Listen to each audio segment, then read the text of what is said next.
Alors, au début, c'est ça, on m'avait demandé de présenter les travaux actuels de GRIF, du partenariat REF. J'ai dit: «OK, d'accord, on va faire ça» et puis, en voyant l'intitulé, finalement, qui est devenu, «Imaginaire des milieux aquatiques», bah, ça m'a replongée dans, mes recherches sur les milieux aquatiques et j'ai décidé de faire plutôt un petit parcours parmi plusieurs milieux aquatiques, voilà.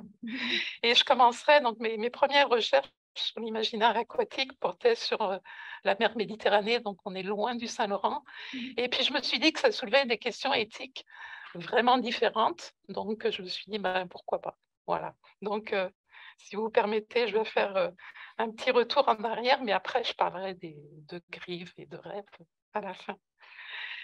Donc tout ça pour dire qu'au début, mes travaux étaient vraiment, littéraires.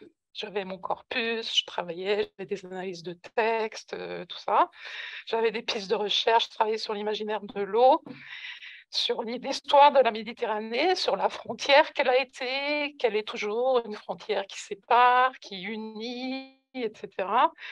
Un espace qui est devenu un mouroir, durant les dernières années et puis à un moment donné, j'ai senti qu'il fallait partir, qu'il fallait retourner là-bas parce que j'en étais venue évidemment. Mais je suis allée marcher sur les traces, de Hassan El Ouazzane, qu'on connaît mieux sous le nom de Jean-Léon l'Africain ou Léon l'Africain, puisque Amin Maalouf lui a consacré un roman. Et donc, pour reprendre les termes de l'intitulé du séminaire, Bertrand, heu, comme chercheuse, je participe à ce monde et je dois assumer que mon investigation puisse le transformer. J'ai juste repris tes mots, puis paraphrasé. En tout cas, c'est ce qu'on espère.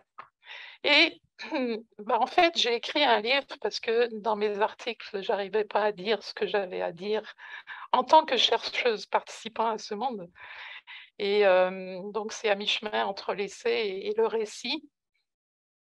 C'est dans Le vent des rives, ça s'appelle. Et puis je vais vous lire juste un petit passage parce qu'en les relisant, je me suis dit: «Ben, je pense que voilà un problème éthique, important». Je l'ai écrit entre autres, pour, mes enfants qui sont, égypto, franco, québécois, on peut dire ça comme ça. Et donc pour qui la Méditerranée est vraiment un bassin, un creuset culturel. Donc voici un petit passage. Pour arrêter de souffrir du clivage entre l'Occident et le monde arabe, j'ai suivi une route d'eau, de terre et de mots, et à force d'épier les échos entre les rives méditerranéennes, de laisser les chants andalous résonner et s'amplifier de jour en jour, j'ai récupéré les éléments premiers de ma géographie intime. J'ai balisé une piste sur laquelle mes enfants pourront cheminer en assumant pleinement leur identité franco-égypto-québécoise, une triple appartenance qui ne leur a pas semblé lourde à porter jusqu'à maintenant, mais l'entrée dans l'âge adulte apporte parfois son lot de déchirements. Et donc, j'ai constaté que pour plusieurs étudiants, c'était exactement la même chose. Donc, voilà. Et ça finit comme ça: «Il est urgent de réfléchir autrement qu'en fonction de l'affrontement idéologique, le mode de relation qui prévaut pour l'instant, si l'on veut que le monde soit vivable pour tout un chacun». Alors évidemment, c'est Amin Maalouf qui m'a, beaucoup inspirée dans cet itinéraire et il explique dans ses essais qu'il est indispensable de s'aventurer sur de nouvelles routes si l'on veut défaire les frontières ancrées dans les esprits, créer des chemins de traverse, baliser des lieux de rencontre, réinventer l'espace. Donc, il ne suffit pas de déconstruire, autrement dit, mais il faut aussi ouvrir des chemins. Donc c'était, l'écriture permettait, en tout cas en ce qui me concerne, d'ouvrir des chemins d'eau, des chemins à travers, cette mer Méditerranée qu'on voit toujours comme un pôle d'affrontement et sur lequel il faudrait peut-être transformer, bah, disons, l'image devrait peut-être se transformer à un moment donné.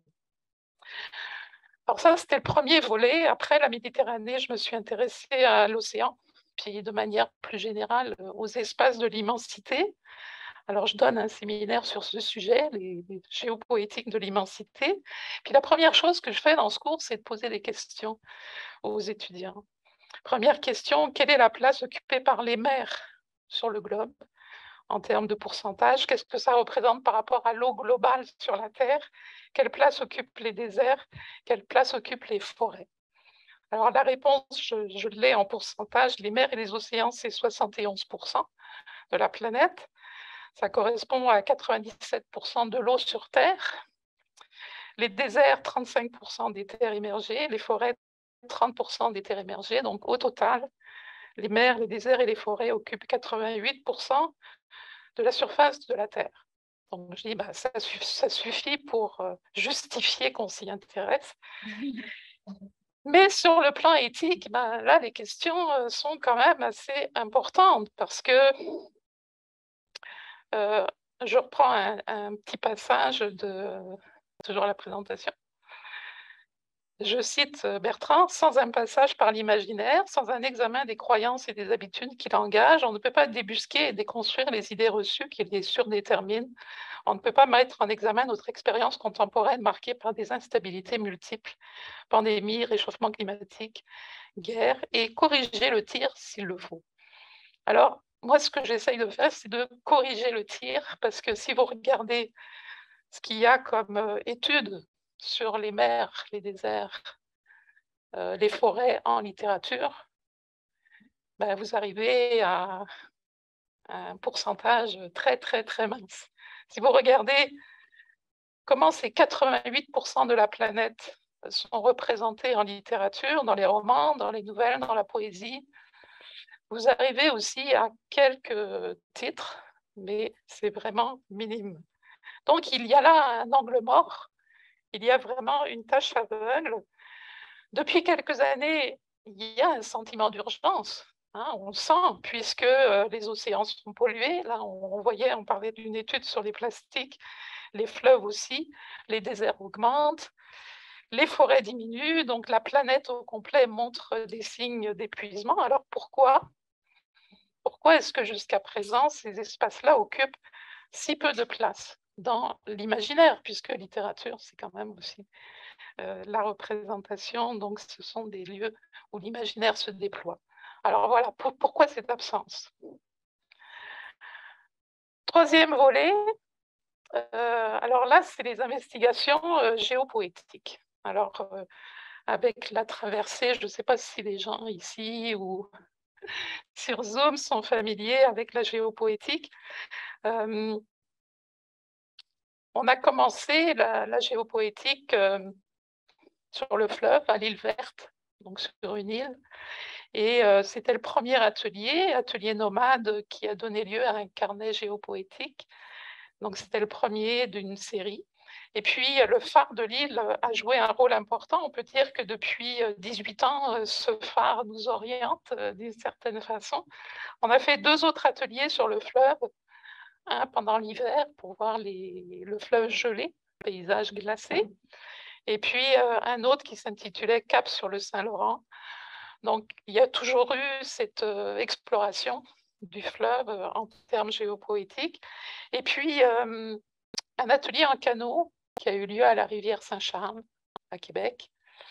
Des flâneries géopoétiques le long du ruisseau de Montigny à Montréal, qui n'est pas très connu, hein, ce ruisseau de Montigny. Et puis, à la rivière des Prairies aussi, plus récemment. Alors, je ne sais pas si c'est possible de montrer. Est-ce que Hélène, tu peux le montrer? Il y a notamment un blog qui s'intitule « Histoire de ruisseaux et de rivières » qui devrait pouvoir sortir comme ça. Normalement, c'est « Histoire » au pluriel. C'est inspiré d'un livre d'un géographe qui s'appelle « Histoire d'une rivière ». Donc, on a décidé de faire un blog là-dessus. Voilà. Donc, un ruisseau qui occupe quand même une partie de l'île de Montréal, qui traverse une partie de l'île de Montréal du côté d'Anjou, qui va se jeter dans la rivière des Prairies. Puis même chose, si vous cherchez quelque chose en littérature sur le ruisseau de Montigny, ben, vous allez trouver ce blog. Voilà. Donc, ce qu'on a proposé, c'était avec Julien Bourbeau, qui est maintenant l'un des présidents de la Traversée. On a proposé des flâneries avec des membres de la Traversée, mais aussi avec des étudiants dans un cours sur la littérature et la géographie. Donc, il y a à la fois donc, des textes qui ont été produits par les étudiants, moi aussi, des cartes, des photos, enfin, il y a beaucoup de choses. Et puis, il y a d'autres onglets qui se sont ajoutés après sur d'autres rivières, donc la rivière des Prairies. On est allé avec un autre groupe d'étudiants, et puis les autres rivières, les fleuves. Donc, vous voyez que c'est appelé aussi à s'ajouter en cours de route. Les ruisseaux et les rivières urbaines sont curieusement absents du paysage littéraire, peu connus. Moi, j'ai fait une recherche sur les noms de la rivière Saint-Charles quand on avait fait notre atelier là-bas.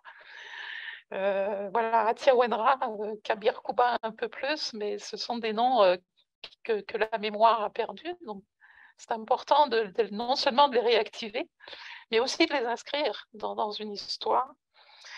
Et puis, le texte, vous avez vu passer tout à l'heure le texte sur Skawanoti.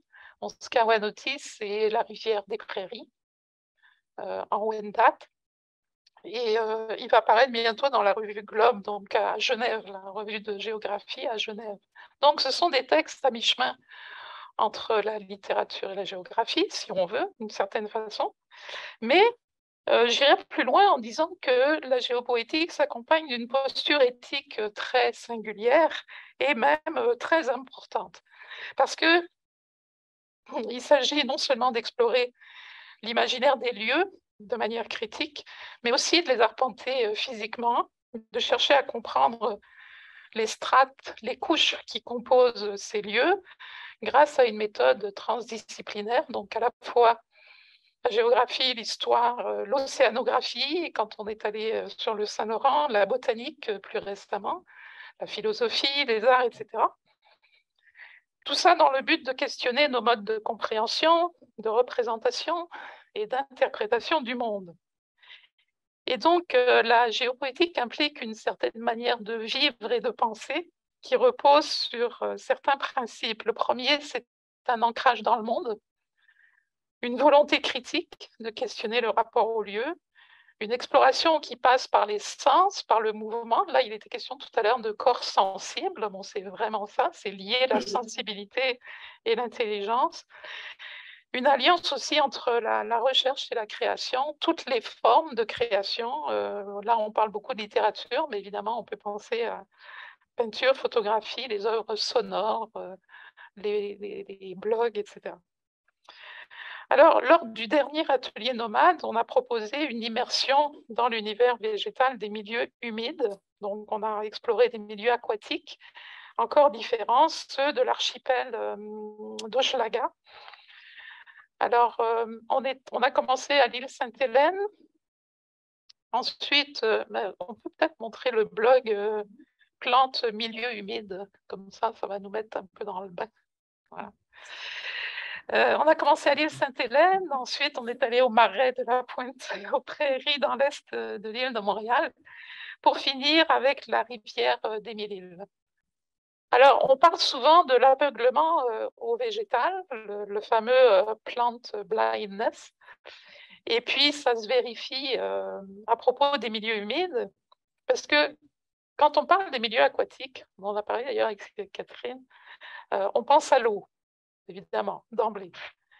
C'est très rare qu'on pense aux plantes aquatiques, qu'on pense aux plantes des rivages qui sont pourtant essentielles pour l'écosystème et tous les écosystèmes aquatiques. Et en plus de ça, si vous pensez aux milieux humides que sont les marais, les marécages, les tourbières, vous allez avoir, souvent, les gens ont plutôt une réaction de répulsion, de dégoût, de rejet presque. Et je vais reprendre les mots de Christiane Hudon, qui était invitée pour cet atelier. Elle est spécialiste des plantes aquatiques, biologiste. Elle disait que les milieux humides étaient autrefois qualifiés de paludéens, comme dans paludisme, comme dans maringouin, comme dans maladie, comme dans on n'aime pas ça. Voilà. Et je ne vous apprends rien pour vous dire que les milieux humides sont souvent considérés comme dangereux, porteurs de maladies. Puis on va les remblayer sous prétexte qu'on va assainir en fait les lieux. Autre chose intéressante, les milieux humides sont souvent le cadre de récits fantastiques, hein, parce qu'il se passe toujours des choses étranges dans les marais et tout ça, c'est toujours un peu l'entre-deux. Donc, c'est aussi un lieu dangereux dans ces textes-là. Alors, et puis on sait par ailleurs que ce sont des milieux essentiels pour la régénération, non seulement du végétal, évidemment, mais du sol, de la terre, enfin, partout. Alors, c'est un atelier qui s'est fait en collaboration avec GRIV. Donc, GRIV, c'est un groupe de recherche interdisciplinaire sur le végétal et l'environnement. Et alors, il regroupe 13 chercheurs et artistes de différentes disciplines, biologie, foresterie, sciences de l'environnement, géographie, art, histoire de l'art. Et puis littérature, il y a plusieurs. Alors Jonathan qui représente la sémiotique, Bertrand qui est là. Sinon, il y a l'épistémocritique, l'écocritique, la géopoétique qui sont représentées, donc des approches différentes. Et on a mis sur pied un partenariat très récemment, là, donc depuis avril-mai dernier, qui s'appelle le Rêve. Donc c'est reconnecté avec le végétal. Donc on s'est associé à d'autres centres de recherche. Il y en a un notamment à Angers, ça s'appelle Structure fédérée de recherche Confluence. Eux, ils travaillent sur le végétal depuis très longtemps. Le groupe de recherche sur les matériaux renouvelables à l'Université Laval. Alors, comme autre groupe académique, il y a aussi le Centre d'études sur la forêt, là, qui vient tout juste de nous rejoindre.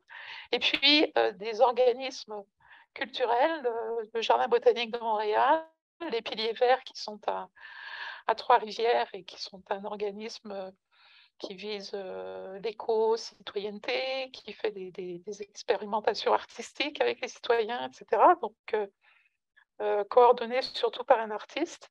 La traversée, l'atelier de géopoétique, je vous en ai parlé tout à l'heure. Donc, voilà. Alors, ce qui a motivé la mise sur pied de ce groupe de recherche, c'était de rassembler des artistes, des écrivains, des chercheurs de différents secteurs, à la fois pour étudier évidemment le rapport aux plantes, mais aussi il y avait un pas de plus qui était de conscientiser les gens à l'importance du végétal. Donc il s'agit vraiment de développer un savoir engagé qui cherche à déconstruire la crise environnementale pour comprendre à la fois ce qui la déclenche, ce qui la constitue, ce qui la présuppose, mais aussi comment on pourrait y remédier. Alors, l'approche méthodologique qu'on a mise au point, je vais vous parler rapidement des 4 perspectives qu'on a mises sur pied. Et puis, elles sont aussi, si vous êtes curieux, vous irez voir le site plus en détail, où on pourra y revenir. Donc, la première perspective, c'est celle des expériences et des expérimentations. Donc, expérience sur le terrain, expérimentation in situ. Donc, là, on voit que ce n'est pas un savoir désincarné, mais bien qui repose sur des expériences. C'est en interagissant avec les plantes elles-mêmes qu'on peut transformer le rapport au végétal. Donc ça, c'est la premier volet.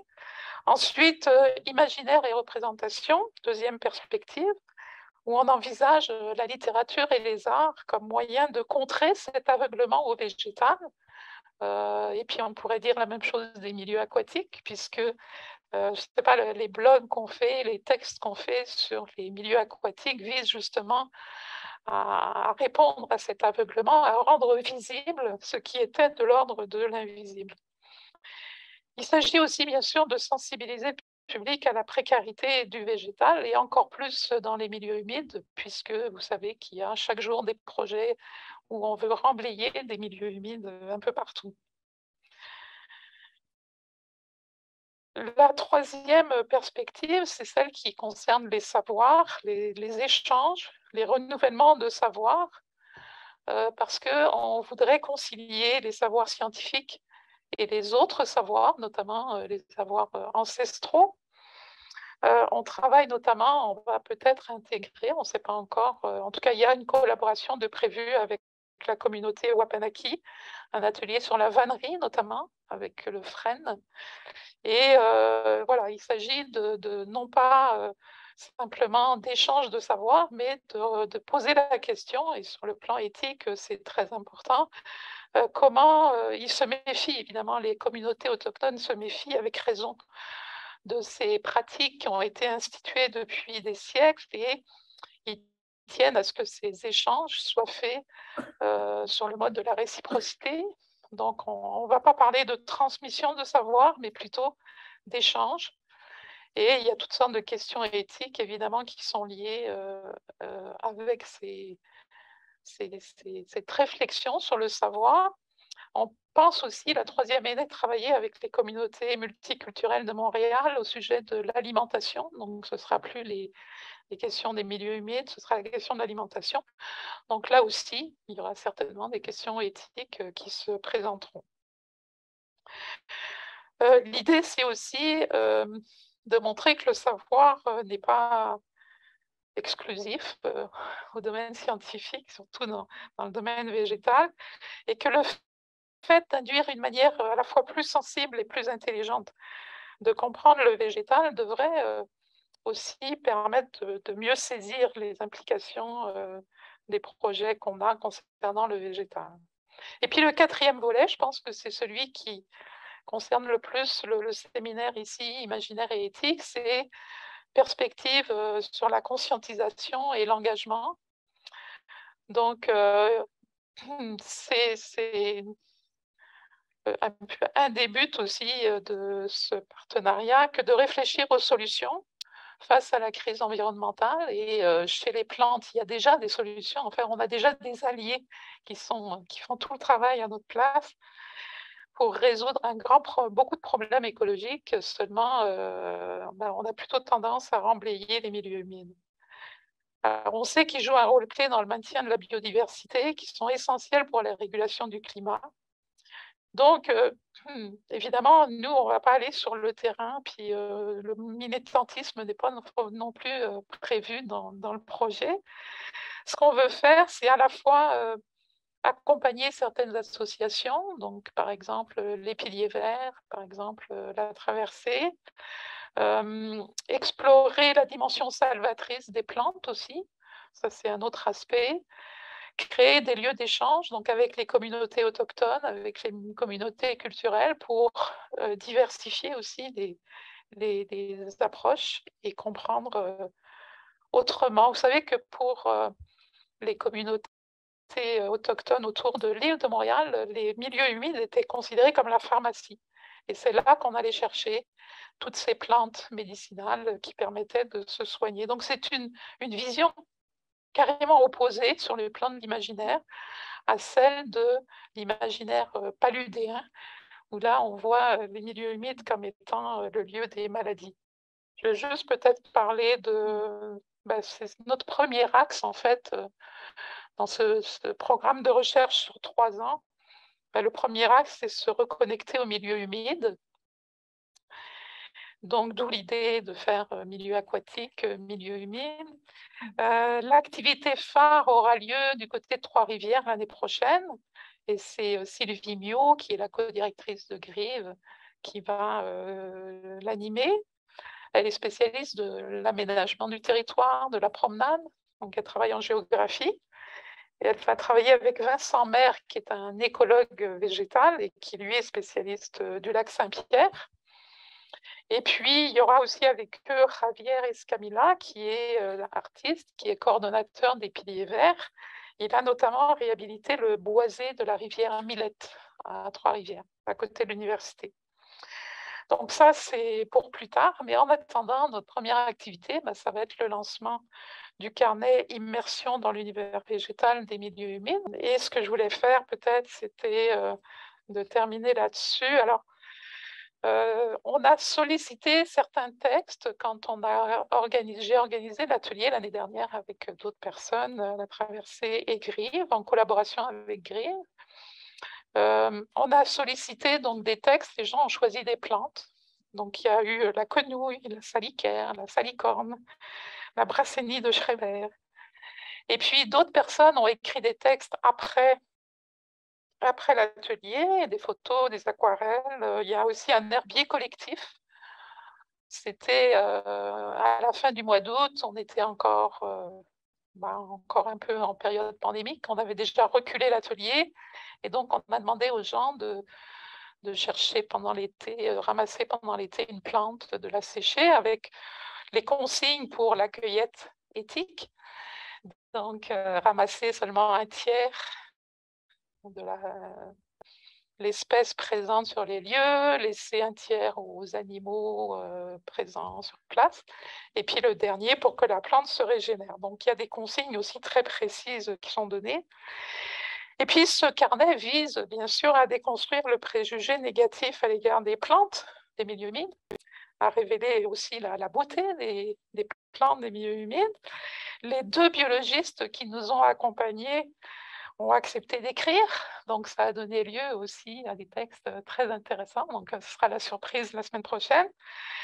Et puis, les écrivains, les artistes présents ont accepté aussi d'ouvrir leur sens comme ils le font d'habitude dans tout atelier, mais là aussi de se confronter à un domaine qui leur était inconnu. Pour la plupart, ils ne connaissaient presque pas de plantes des milieux humides. Alors, je vous lis un petit extrait de la présentation de l'atelier, juste pour vous donner le ton.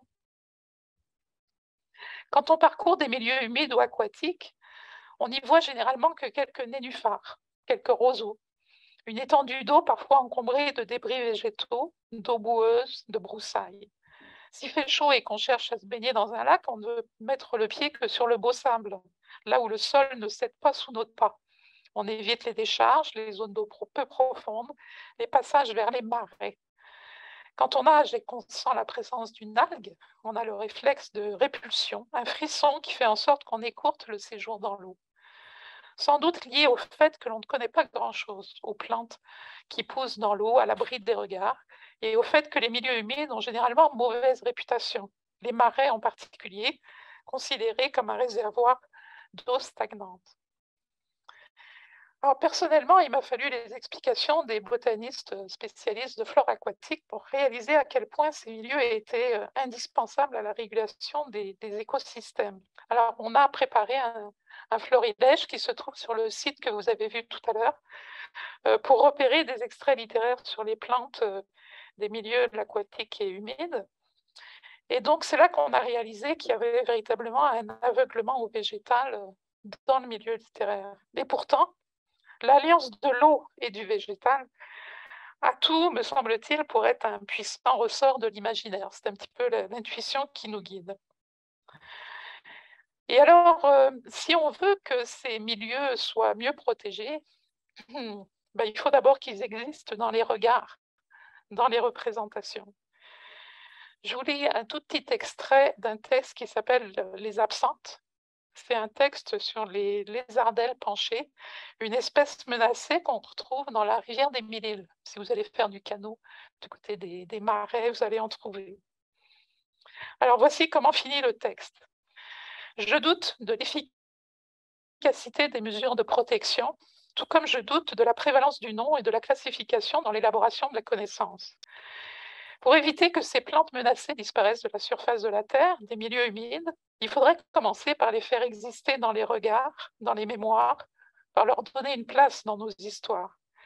Il faudrait expérimenter leur cycle saisonnier, sentir la sève se propager dans les tiges, percevoir l'avancée des rhizomes sous la terre, déceler leur présence à la fois si frêle, si précaire et en même temps si vivace, en notant que les eaux ne soient pas chargées de polluants nocifs. Leur manière de vivre est à 1000 lieues de la nôtre, et l'extraordinaire variété des espèces végétales a de quoi intimider les plus intrépides d'entre nous. Mais il suffit de s'en approcher, de les observer avec soin, de se laisser ravir en quelque sorte, pour qu'à chaque coup de pagaie, leur beauté s'accentue, ainsi que notre présence en ce monde. Alors, je m'arrêterai là-dessus.